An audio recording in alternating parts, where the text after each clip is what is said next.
Taliban fighters watched the last U.S. planes disappear into the sky over Afghanistan around midnight Monday and then fired their guns into the air, celebrating victory after a 20-year insurgency that drove the world's most powerful military out of one of the poorest countries.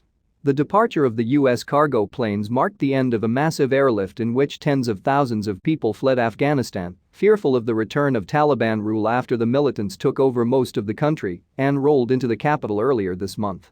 "The last 5 aircraft have left, it's over," said Hamid Shirzad, a Taliban fighter stationed at Kabul's international airport.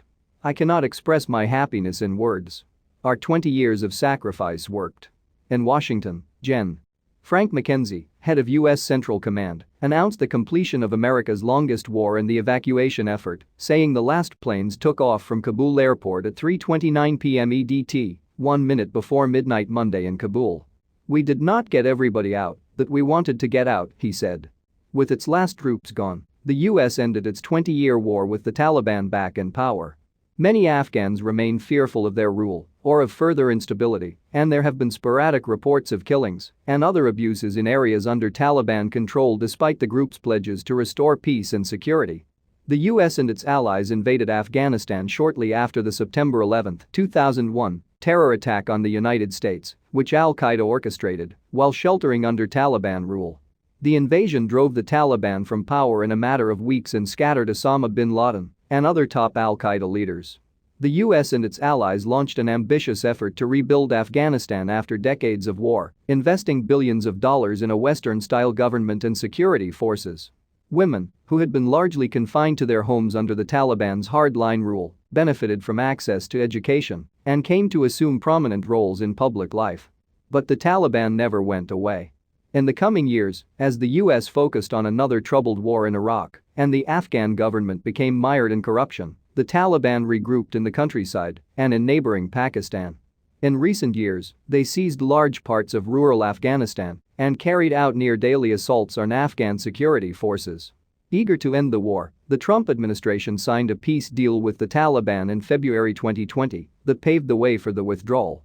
President Joe Biden extended the deadline from May to August and continued with the pullout despite the Taliban's rapid blitz across the country earlier this month.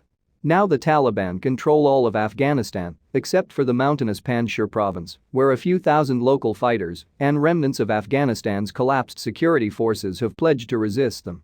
The Taliban say they are seeking a peaceful resolution there. They face much graver challenges now that they govern one of the poorest and most war-ravaged nations on earth. In recent days, Afghans have lined up outside banks as an economic crisis that predates the Taliban takeover worsens.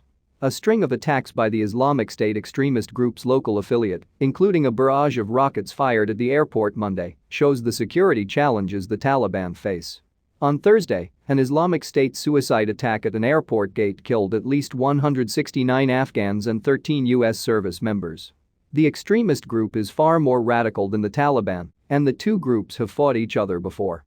The Taliban say they will prevent Afghanistan from again being used as a base for terror attacks, a pledge that will likely be tested soon.